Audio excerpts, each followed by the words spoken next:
Jordan here. I've had a lot of requests lately for a small series that helps with Charlie horses in the calf, and coming into my own third trimester of pregnancy, I felt like this is a really appropriate time to share this with you guys. Beyond yoga, a couple of things I often talk to people about is making sure that you're hydrated. Dehydration can have a huge impact on Charlie horses. So making sure that, especially if you're pregnant, you're getting at least 8 ounce cups of water a day. So it sounds like a lot, but you really need that much fluid when you're pregnant. Non-pregnant status, they say about half of your body weight in ounces of water a day, but more if you're active. And so especially moving into the summer in the next couple of months, it's going to be really crucial that hydration becomes a key focus point for everyone, no matter what season of life that you're in. Additionally, you want to make sure that your magnesium and your potassium levels are up to par. Oftentimes, if one of those falls low, then you put yourself at risk for experiencing more muscle cramps, particularly the ones in the calf that hurt like crazy. Something you can do if you do start to notice them is obviously some self-massage or some self-stretching, or even getting a hot water bottle and placing it where you have that cramp while you're doing some stretching is super beneficial. But I wanted to bring you guys a simple stretch that has really helped me in my own pregnancy, and I think it could help a lot of you guys.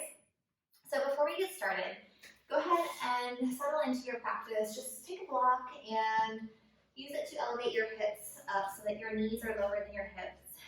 And we'll just settle in with a few breaths. So once you've found a stable, grounded, seated position, just allow yourself to drop into what you're experiencing in the moment. Just check in with what's happening in your body.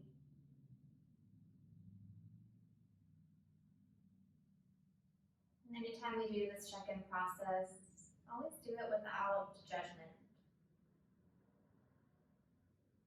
but rather embracing your experience with compassion and curiosity.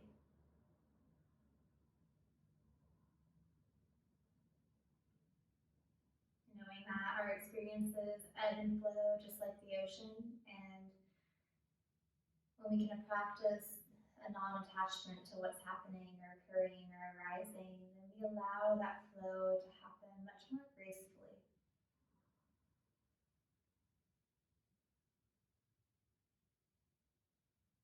As they say, change is really the only constant in life, right?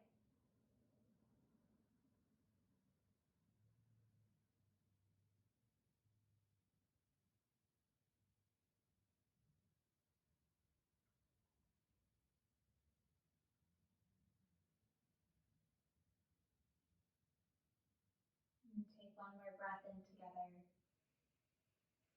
Gently hold the breath at the top, and then slowly exhale. Feel the shoulders drift away from the ears.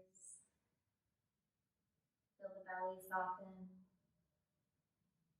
And then gently open your eyes. And we'll make our way onto all fours, so you can put your block aside for now. And just go ahead and plant your hands under your shoulders, your knees under your hips. We'll just move into a little bit of a cat-cow just to get some motion through the spine and the hips before we start.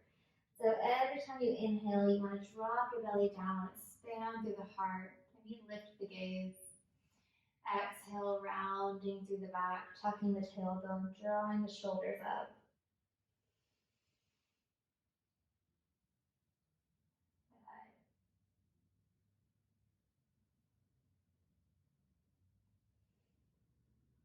All right, take one more round. And then from here, you're going to keep your arms and your legs where they are, and just take your right leg back behind you, tuck the toes under, and press your hips back so that you feel a nice long stretch along your calf. You can do little baby pulses if you would like to start with some dynamic motion. Or you can just settle back and rest into the stretch. Something I like to add on here, because it feels really good in my wrist, is I'll take my opposite hand and spin it backwards so that my fingertips are facing my knee. And then I get a nice forearm and wrist stretch.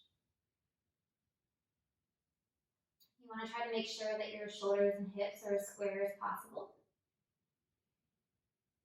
and that you're not overextending the back. So you don't want to drop your back like this. You really want to try to engage your lower core and tuck the tailbone under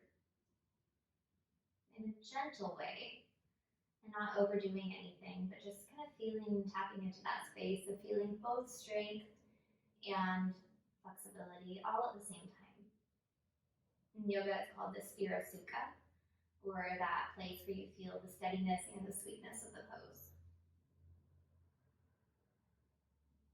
And then we'll switch sides. So you can gently turn your palm around, bring your leg back in, and maybe drop into a child's in between. So you can take your knees out wide, toes together, just drop your upper body down, spread your fingertips forward, maybe rock your forehead side to side on the mat.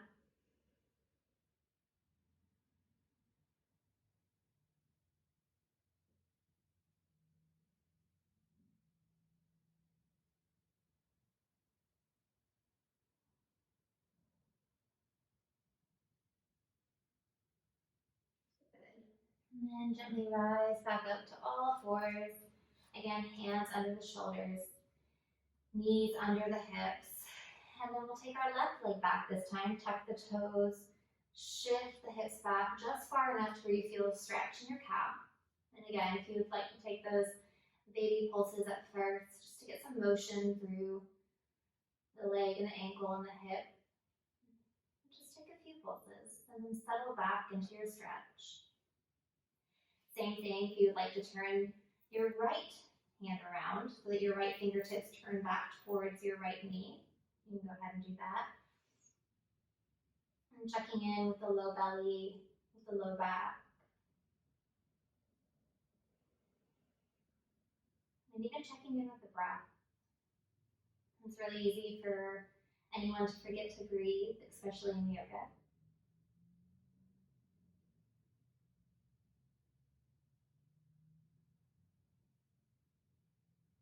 That your breath is one of the most important aspects of the practice. And it's also a great anchor for when you're stressed or when you're frustrated. It helps tap your experience back into the body.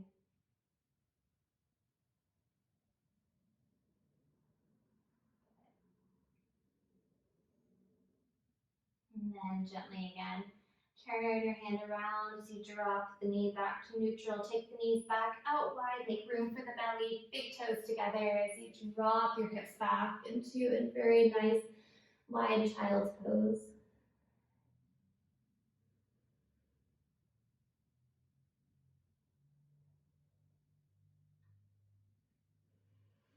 And after a few breaths here, you can walk yourself back to your tabletop pose. Tuck both toes this time, and then sink your hips back over your heels. So this one's pretty intense in the sole of the foot, so if you feel like this is too much for you, you can rock yourself forward. If you feel like you can handle a little more sensation, you can also rock yourself back. And we'll be here for just about 60 seconds, so wherever you are, make sure that it's somewhere you can sustain this for about a minute. This is one of my favorites, and I also know how awful it is because as I'm sitting here teaching you guys this, like, oh, this is somewhat uncomfortable. But I also think that we have to step into those areas of uncomfort and resistance in order to grow ourselves both as a person and as a community. Halfway there.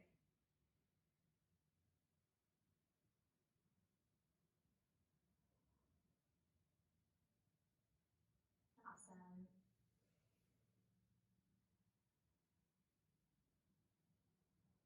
And see if you can let go of any tension in your face, around your eyebrows, around your jaw for the last 10 seconds.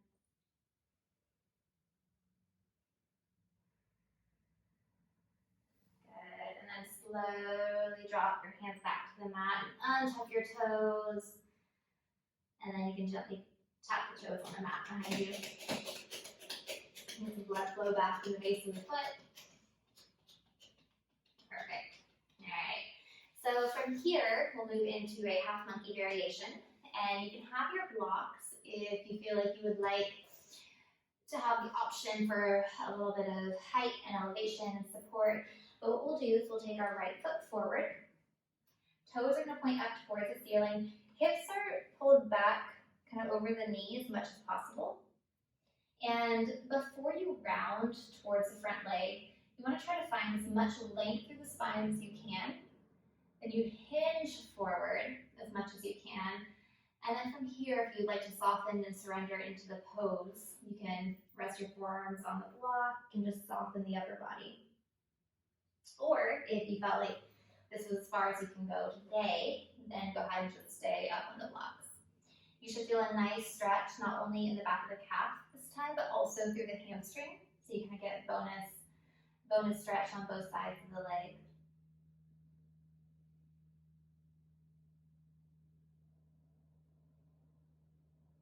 And the more you flex your front toes back towards your shin and towards your calf or towards your kneecap, then the more you'll feel the intensity of that stretch.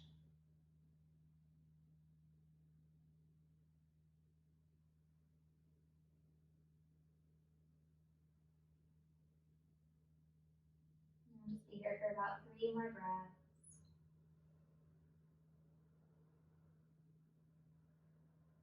Long breath in.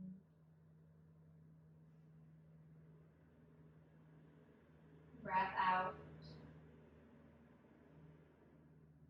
Another breath in. And then let the breath go. Good. And draw your foot back. And then we'll bring the left foot forward. And same thing. You're going to keep your hips over your back knee. Take your front foot forward so that your toes can reach up towards the ceiling and back towards your shin and your kneecap. Stretch your hips back, lengthen through the spine, hinge from the hips. Allow your neck to just be a natural extension of the spine. Shoulders are soft and relaxed, so they're drawing down the back rather than holding them up towards your ears like earrings.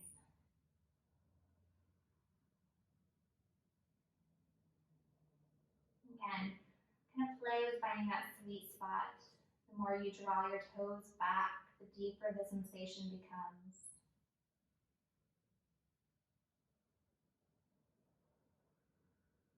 And drop fully into the breath. Allowing your exhale to be an invitation to go deeper into the stretch.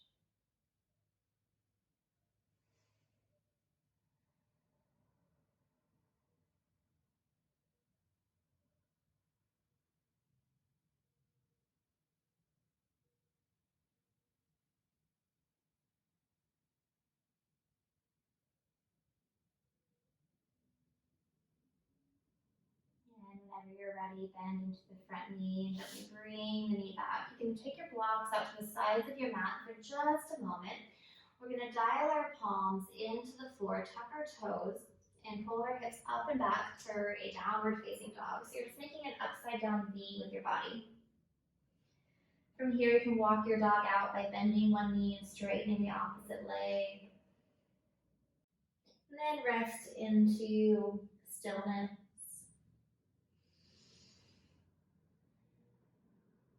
And it's okay if your heels don't meet the mat.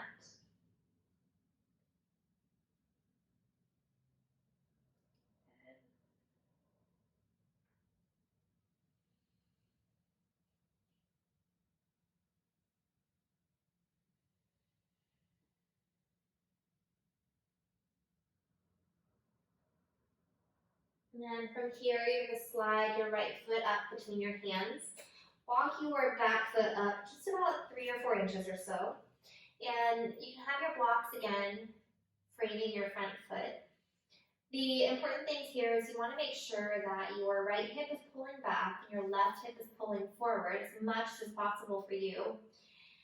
So that when you do that, you find this nice long stretch along the back of the right leg. And just like we did in the half monkey variation, you can hinge your hips, lengthen your back, and then use that length to then rest and melt down into the sensation of the stretch.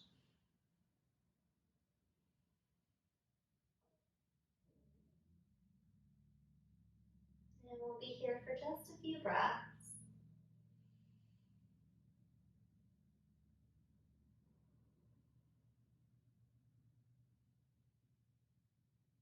Just noticing where you can let go of any resistance, anything that's holding you back from your full expression.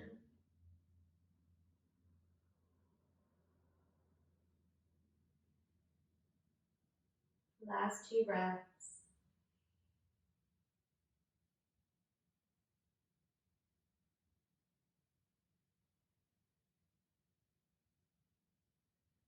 On your next inhale, find a halfway lift. Exhale, fold. Inhale again, halfway lift. Move the blocks out to the side, plant the palms, and step back, downward facing dog. And again, if you want to walk your dog one more time, bending one knee and straightening the opposite leg. Just gonna shift and shimmy the hips side to side.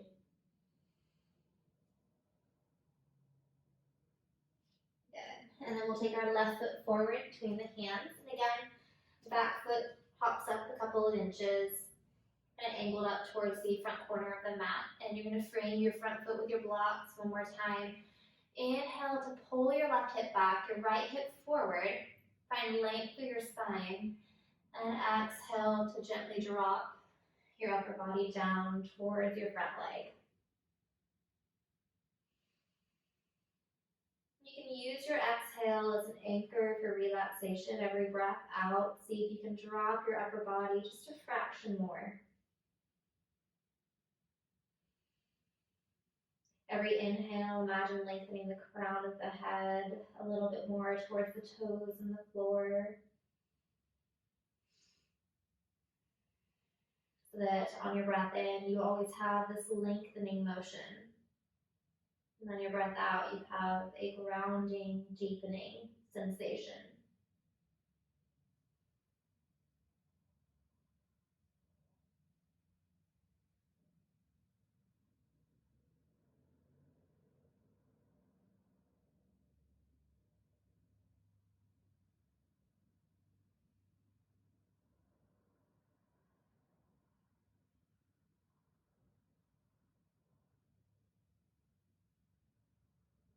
Last breath in.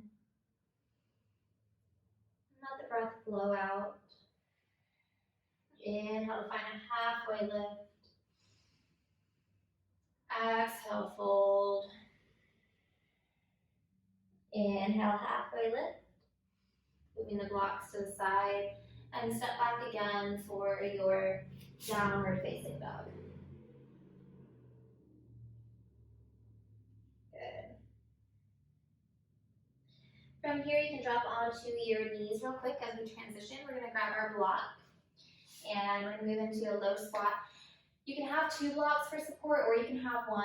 I'll show you what 2 looks like. So you'll just have the 2 blocks here, and you'll take a seat on those 2 blocks. And then your feet will be out to the sides.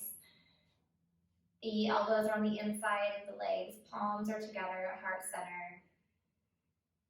And this is just a great inner thigh release and opener.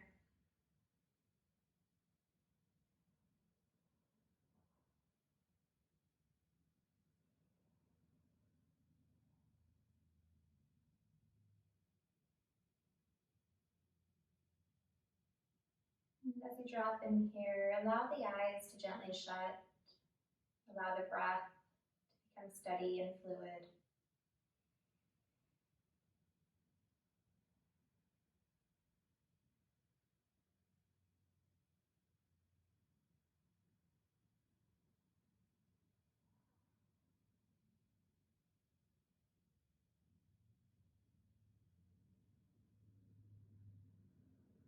And feel a long line of engagement from the tailbone all the way to the crown. crown of the head.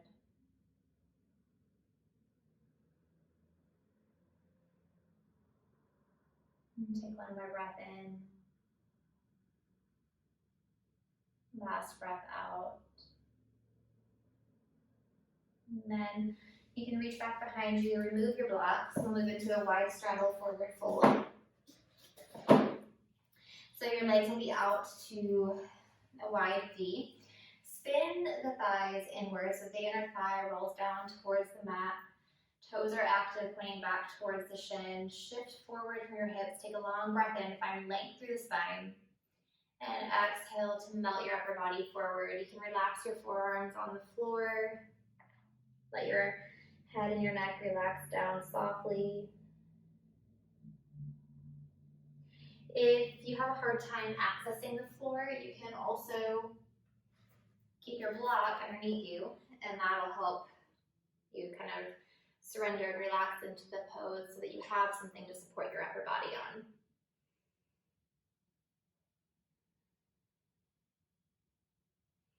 You can take a few neck rolls and neck circles here. Just kind of shift the head side to side even.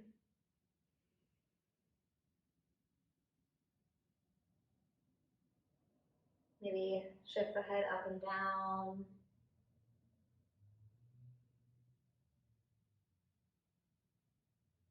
Good.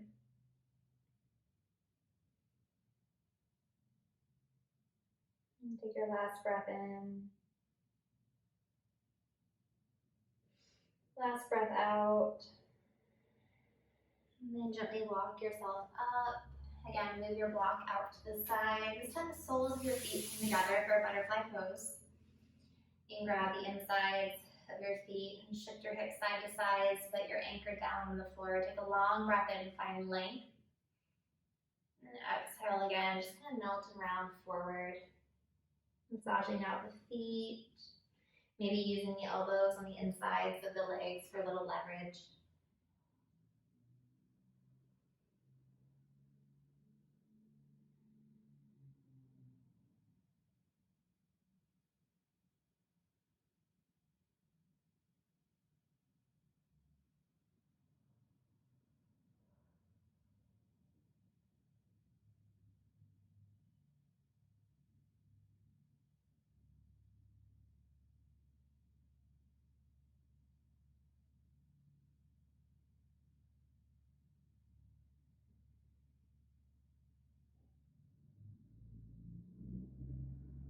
And gently rising up. Making your way onto your back. We won't be here for long, especially if you are in your third trimester. All right. And you'll roll onto your back. We're going to take a block underneath our hips.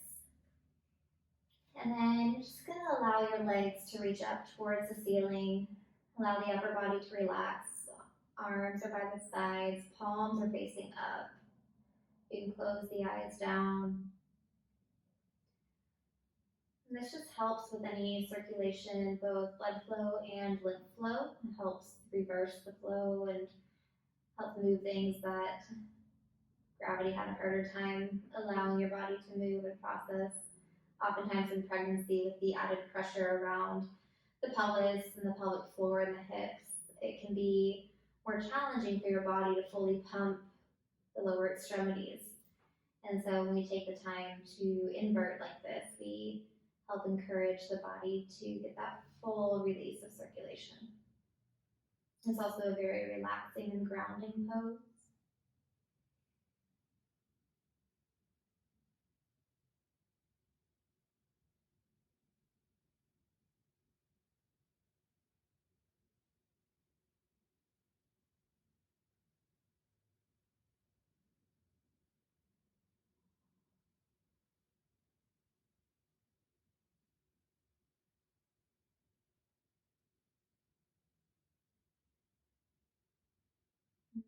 And then after you take one more breath,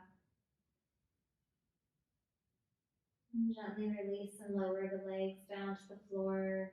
Remove the block.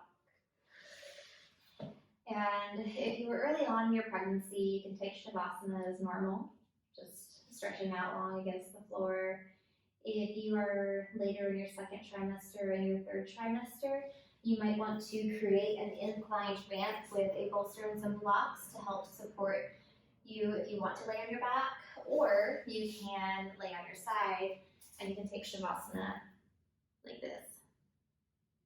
So I really encourage you guys to, anytime after you do any stretching, or if you just need a quick reset, to at least rest for 5 minutes after a flow, or if you're in a stressful situation.